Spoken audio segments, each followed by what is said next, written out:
thanks for joining us here on the Chevrolet stage. I'm Alan Taylor. How you doing? And thanks for the people here at Chevrolet for letting me do this. I am a car guy. I'm an artist. I'm a talk show host for Motor Trend magazine. But deep in the core of who I am, I'm a full-blown car guy. Just like the Dave Ross. I understand Dr. Jamie Meyer says that's the Dave Ross. Why does he call you that?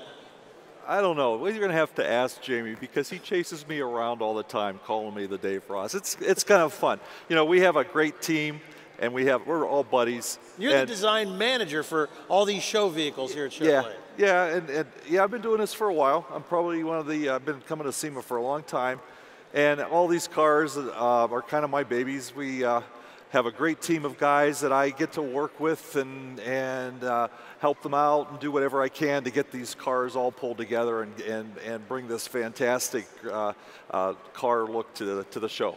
I've been talking to some of your designer guys, great guys. Yep. You can tell. I mean, you can see full of passion and enthusiasm. Yeah, they're car guys, and you know, of course, they have to be.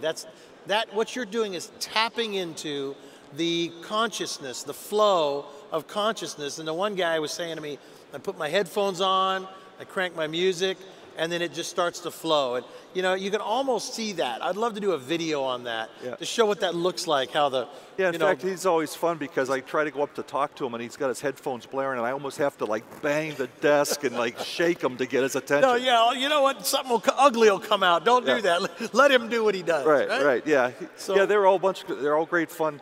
And I'll tell you, I get a lot of guys ask me, man, I'd love to do your job because you have the candy store job, and boy, what do you do? I says, you just have to want to do this more than anything else because it is all about passion, long hours. I mean, when you bring this number of cars together all at one time, the chaos and the hectic nature of this business, you have to love what you do because it's long nights a lot of times. You're nursing these things through tough build schedules and requirements that really just demand a lot of time and attention. What you just described is really, in many ways, not corporate America.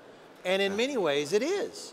Because if you really want that job and you really are passionate about it, it isn't an hours thing, it's a get the job done thing. Right. And done right, right? Right.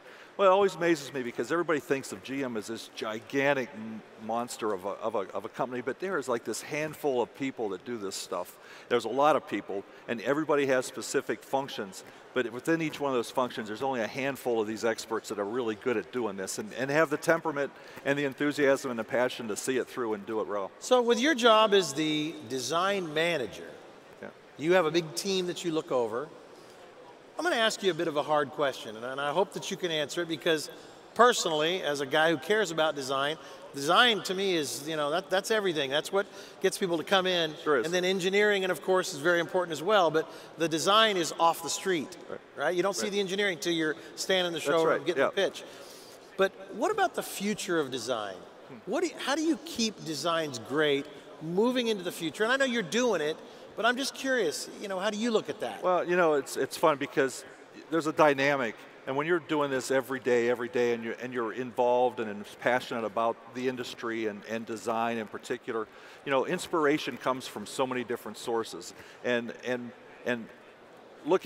kind of look at a designer's brain as a blender, and you take all these influences from all different walks of life and different music or art or nature or whatever it is. Life's experience. Your life's experiences, you throw them inside the blender, you turn it on, and you spit out something really incredible, and it's unique. And that's what's unique to a designer. A designer has the ability to take all those things that are not necessarily connected, and they connect them into a statement that really comes out in a fresh new way. It's a very personal thing, isn't it? Very personal, very personal. Which is really kind of the neat part about it. Yeah. Because it isn't something that you can just go cha-chong, cha-chong, and just start pumping out designers. They come from, I don't know, where do you find your designers? Well, there's a number of art schools that we tend to go to, and they get drawn in from all different walks of life. So, I mean, it's a very small group of people and talent in the big scheme of things, but there are a number of places that we do find them. Now, do you guys, when you're working on these cars, do you design them with accessories? Here we are at the SEMA show. Do you design them with accessories in mind along the way? Do you go, well, we're going to need to have a roof rack for this one or a convertible for that one? And I mean, I'm just curious about how it works. It's kind of different ways, but yeah, we do focus on accessories, and a lot of the cars we bring here are not only displaying accessories that we have on the market and are going into for production, but we also bring some concept vehicles with ideas for future accessories, and that's what we hope to get good responses and good reactions from the public here and gauge that. It's, you know, we did the Dusk this year, which is a production car that was based on a concept that we did last year, and everybody loved it so much we came out with a production car. So we're talking to Dave Ross, the Dave Ross. He's the design boss, Dave Ross. And you know, when you look out here at these, you have a big portfolio of cars. Which is your favorite out of all these? Oh boy, that's always a question I get asked a lot. And I'll tell you what, my crazy answer to that is the next one I do. Because it really is the next one. Because you know what, you can never get enough, so you want to keep going. That's right. The Dave Ross. Thank you. All right. The boss, the design boss, Dave Ross. I'm going to make a song of it. All right, I'm Alan Taylor here on the Chevrolet stage at SEMA. We'll be back with some more of these great folks here at General Motors.